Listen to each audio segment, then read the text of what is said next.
अस्सलाम वालेकुम students, welcome to 000 introvert. आज के वीडियो में हम थ्योरी ऑफ ऑटोमेटा CS402 के लेक्चर नंबर 29 को कवर करेंगे।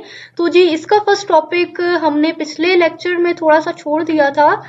ये रहा जी प्रीफिक्स का topic, prefix of a language in an other language के एक लैंग्वेज की जो प्रीफिक्स है उसको हम दूसरी लैंग्वेज में किस तरीके से राइट करते हैं। अब मिसाल के तौर पे अगर हमारे पास Q की प्रीफिक्स है तो हम उसे R में किस तरीके से लिख सकते हैं। अब इसको डिनोट करेंगे जी हम प्रेफ Q इन R इस तरीके से। और यहाँ पे जी हमें एक एग्जांपल दी गई है, यहाँ पे हमें Q की वैल्यू गिवन है और R की वैल्यू गिवन है। अब हमें Q की प्रीफिक्स को R में फाइंड आउट करना है। अब फाइंड आउट हम किस तरीके से करेंगे, हम हर एक अल्फाबेट को देखेंगे कि वो R में किसी के एंड पर मौजूद है या नहीं। अब यहाँ पे मिसाल के तौर पे डबल ए है तो हम यहाँ पे हर एक अल्फाबेट को चेक करेंगे कि किसके एंड पे हमारे पास डबल ए आता है। तो जी एक तो डबल ए हमारे पास ये आ गया और दूसरा डबल ए हमारे पास ये आ गया, ठीक है। तो इन दोनों के एंड पे हमारे पास डबल ए मौजूद है, तो इन दोनों को हम सिलेक्ट कर लेंगे।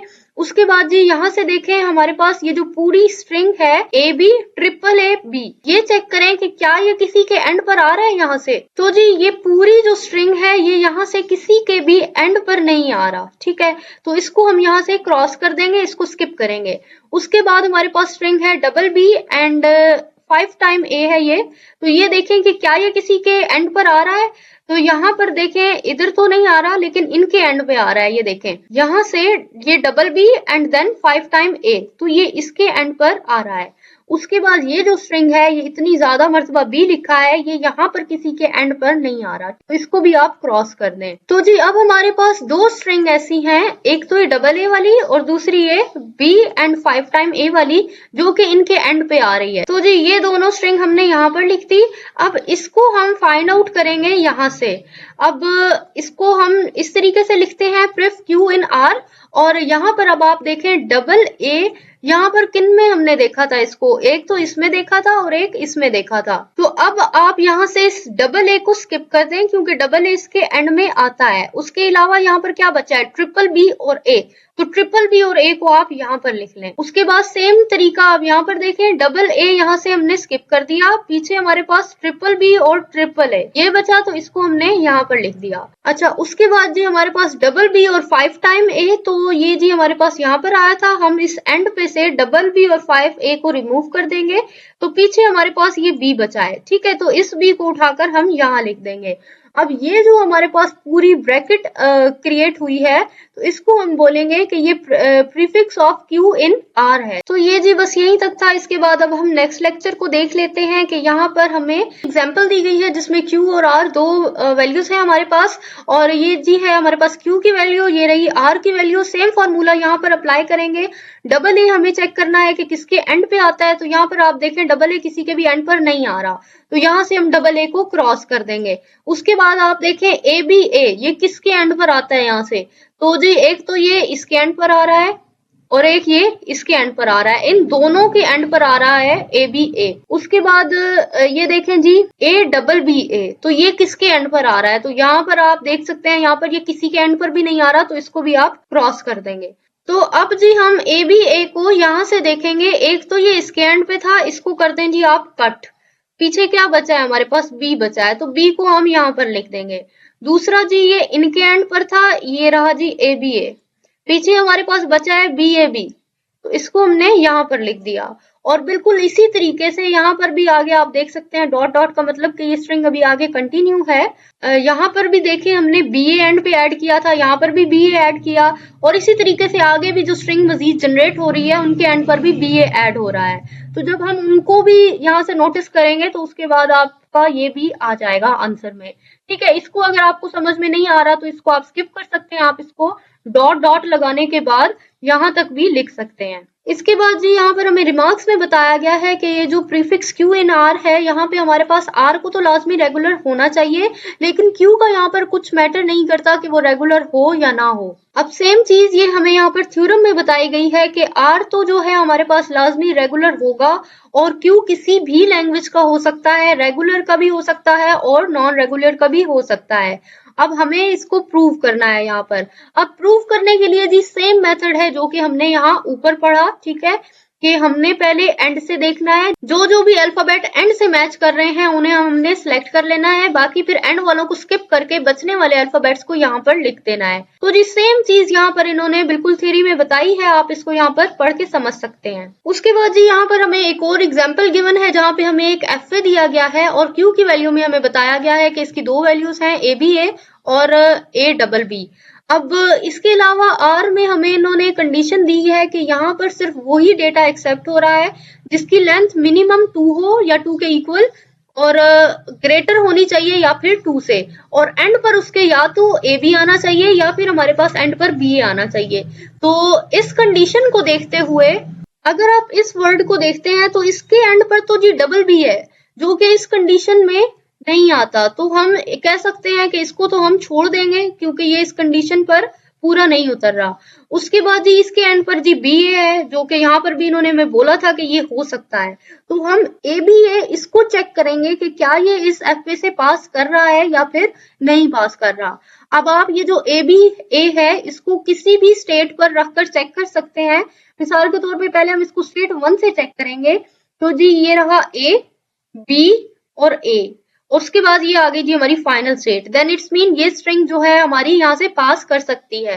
इसके बाद जी हम इसी को स्टेट 2 पर रखकर चेक कर सकते हैं, ये रहा जी ए बी और ए, फिर से फाइनल स्टेट आ गई, देन इट्स मीन ये भी पास कर जाएगी। स्टेट नंबर 3 पर रखकर चेक करें, ये ए बी और ये फिर से ए, तो यानी यहाँ स्टेट नंबर 3 से भी स्ट्रिंग पास करेगी। उसके बाद इसको स्टेट 4 से रखकर चेक कर लेते हैं, ए बी और फिर से ये नीचे की तरफ ए। स्टेट 5 पर रखकर चेक करें, ए बी और ए। तो जी इस तरीके से हम कह सकते हैं कि ये जो हमारा वर्ड है ए बी ए, ये यहाँ पर किसी भी स्टेट पर रखकर अगर हम इस एफ ए से इसको पास कराएंगे तो ये इजीली यहाँ से पास कर जाएगा और ये एक रेगुलर लैंग्वेज है। उसके बाद जी नेक्स्ट टॉपिक है हमारे पास इफेक्टिवली सॉल्वेबल प्रॉब्लम, यानी कि ऐसी प्रॉब्लम के जिसको सॉल्व करने के लिए हमारे पास कोई ना कोई एल्गोरिदम मौजूद हो और हम उसके फिनिट नंबर ऑफ स्टेप्स में उसका सोल्यूशन फाइंड आउट कर लें, तो उसको हम कह सकते हैं कि ये हमारी इफेक्टिवली सॉल्वेबल प्रॉब्लम है। अब मिसाल के तौर पे यहाँ पे इन्होंने हमें बताया है क्वाड्रेटिक इक्वेशन, तो ये आपने मैथ के क्वेश्चंस पे पढ़ा होगा, इसको हम सॉल्व करते हैं बाय यूजिंग क्वाड्रेटिक फार्मूला। तो यहाँ पर हमें स्टेप बाय स्टेप प्रोसीजर दिया जाता है कि किस तरीके से हम इसको मल्टीप्लाई करेंगे, डिवाइड, इसी तरह सब्ट्रैक्ट करेंगे और स्क्वायर रूट वगैरह अप्लाई करके एक स्पेसिफिक पैटर्न को फॉलो करते हुए फिनिट नंबर ऑफ स्टेप्स में हम उसका सोल्यूशन इजीली फाइंड आउट कर सकते हैं। तो ये हमारी कहलाएगी जी इफेक्टिवली सॉल्वेबल प्रॉब्लम। इसके बाद जी नेक्स्ट टॉपिक है हमारे पास डिसीजन प्रोसीजर। तो यहाँ पर बताया जा रहा है कि जो हमारी इफेक्टिवली सॉल्वेबल प्रॉब्लम थी उसके दो ही सोल्यूशन हो सकते हैं कि या तो उसका आंसर यस होगा या फिर उसका आंसर नो होगा।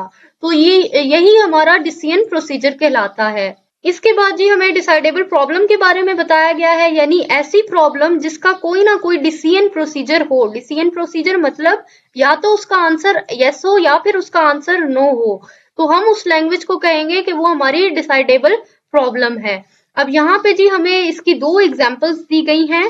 टू रेगुलर एक्सप्रेशन को बताया गया है कि अगर वो सेम लैंग्वेज से डिफाइन हो जाती है तो वो हमारी एक डिसाइडेबल प्रॉब्लम है, यानी हमारे पास दो रेगुलर एक्सप्रेशंस हैं जो कि बिल्कुल ही मुख्तलिफ हैं, लेकिन उसको डिफाइन जब हम कर रहे हैं तो वो सेम लैंग्वेज से हम उसको डिफाइन कर रहे हैं। तो यहाँ पर जी थोड़ी कंफ्यूजन जो है क्रिएट होगी कि इन दोनों में से हम किस एक को एज अ सोल्यूशन एक्सेप्ट करें और किस एक को ना करें। तो इसके लिए हम इसको बोल रहे हैं कि ये जो हमारी प्रॉब्लम है ये हमारी डिसाइडेबल प्रॉब्लम है।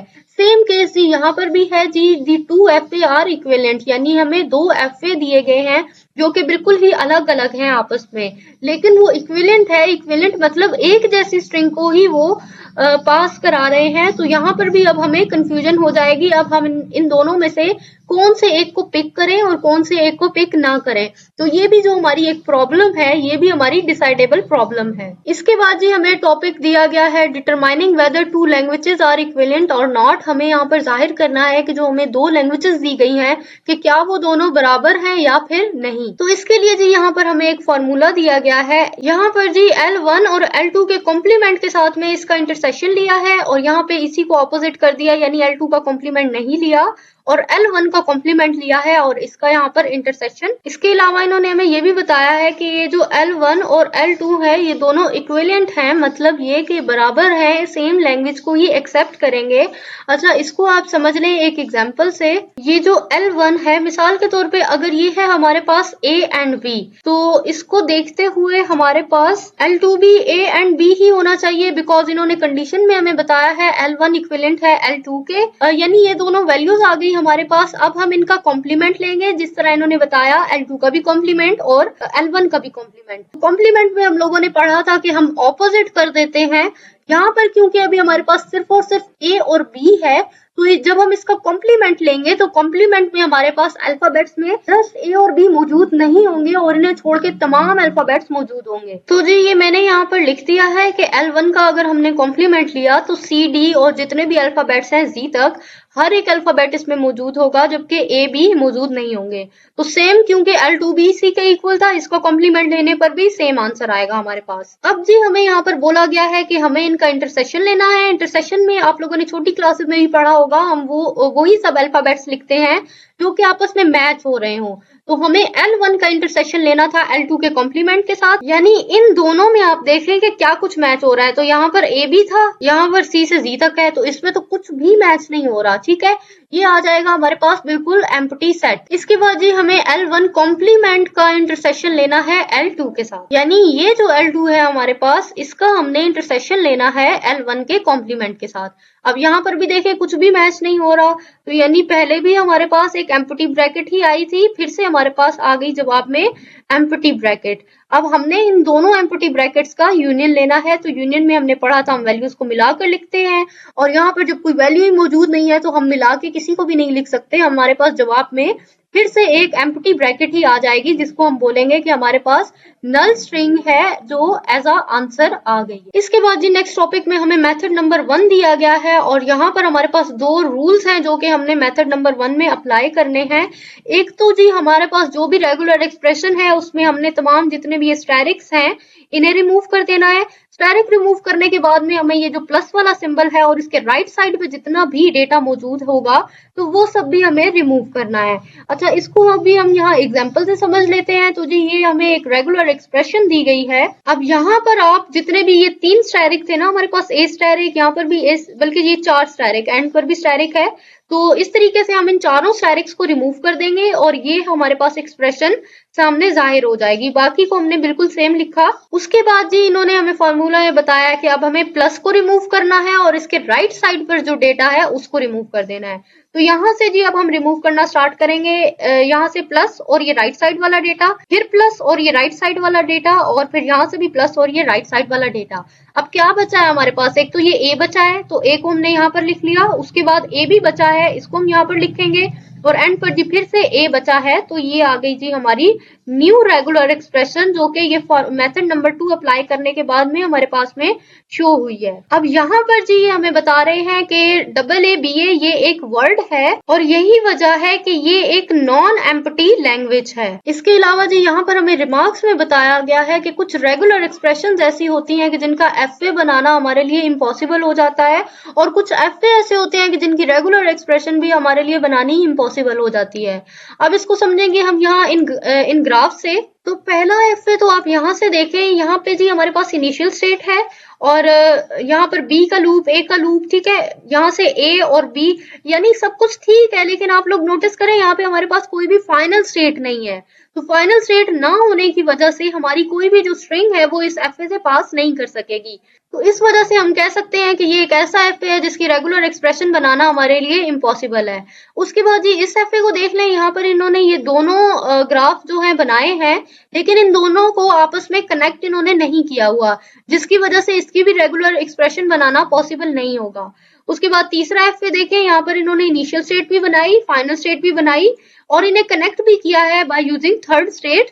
लेकिन यहाँ से आप देखें कि ये जो थर्ड स्टेट है हमारी, यहाँ से हमारे पास डेटा कोई फाइनल स्टेट की तरफ तो जा ही नहीं रहा। ये वाली फाइनल स्टेट है ना, तो यहाँ पर इन तो हो रहा है ए बी का, और ए बी का यहाँ पर लूप भी है हमारे पास, लेकिन उसके बाद फाइनल स्टेट के पास जाने के लिए यहाँ पर कोई रास्ता मौजूद नहीं है, जिसकी वजह से हम कह सकते हैं कि हम इसकी भी रेगुलर एक्सप्रेशन नहीं लिख सकते। तो जी यहाँ तक हम लोगों का मेथड नंबर 1 जो है कंप्लीट हो गया है। उसके बाद अब हम मेथड नंबर 2 को देख लेते हैं। यहाँ पर जी हमें रूल्स बताए गए हैं कि पहले तो हमें इनिशियल स्टेट को मार्क कर लेना है, उसके बाद हमें उन एड्स को भी मार्क कर लेना है कि जो कि उस हमारी इनिशियल स्टेट की तरफ से बाकी स्टेट्स की तरफ जा रही हैं। इसको अभी हम आगे मजीद एग्जांपल से समझेंगे, आपका कॉन्सेप्ट क्लियर होगा।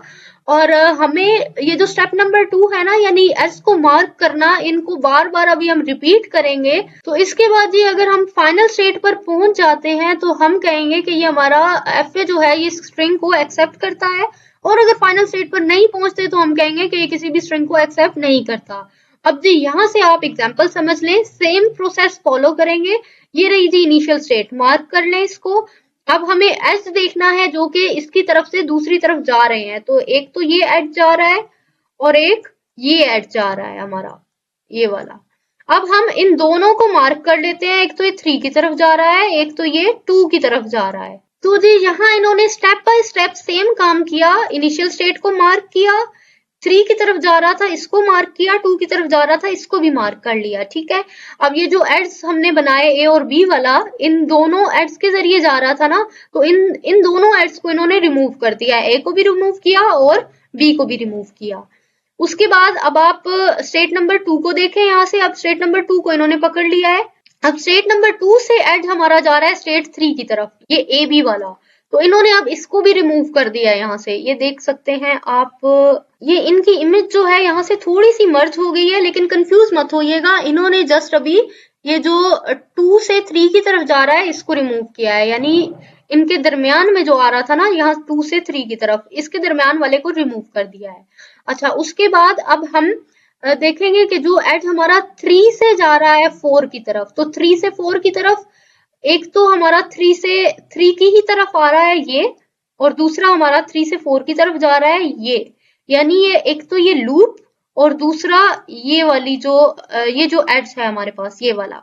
अब हम इन दोनों को रिमूव करेंगे, यानी यहाँ से इन्होंने इस लूप को रिमूव कर दिया, दूसरा यहाँ से इन्होंने इस एज को रिमूव कर दिया। अच्छा, उसके बाद स्टेट नंबर 4 पर पहुंचे, तो स्टेट नंबर 4 को हम फिर से हाईलाइट कर देंगे, क्योंकि इन्होंने बोला था जिस जिस स्टेट पर पहुंचेंगे उसको हाईलाइट करेंगे। और अब आप यहाँ से देखें, ये कुछ इस तरीके का हमारे सामने जाहिर होगा। 1 से निकलने वाले तमाम एड्स, 2 और 3 से निकलने वाले तमाम एड्स को हमने जी रिमूव कर दिया है। लेकिन स्टेट नंबर 4 एक ऐसी स्टेट है जिसको हमने हाईलाइट तो कर दिया है, लेकिन अब यहाँ से कोई भी एड्स हमारा फाइनल स्टेट की तरफ या आगे किसी भी स्टेट की तरफ नहीं जा रहा। ठीक है, ये हम आपको ऊपर से भी दिखा देते हैं। ये यहाँ से आप नोटिस करें, ये जो हमारी स्टेट नंबर 4 है, यहाँ पर एक ही एड्स था जो कि लूप की सूरत में था। इसको तो चले हम खत्म कर देंगे, लेकिन बाकी कोई भी एड्स ऐसा नहीं है जो कि हमारा इस फाइनल स्टेट की तरफ जाए। तो जी यहाँ से लूप को रिमूव कर देने के बाद हमने बाकी जो फाइनल स्टेट की तरफ नहीं जा रहा, तो हम इसको यहीं पर छोड़ देंगे। और अब हम बोलेंगे कि फाइनल स्टेट की तरफ ना जाने की वजह से ये जो हमारा एफ ए है, ये किसी भी स्ट्रिंग को एक्सेप्ट नहीं करेगा।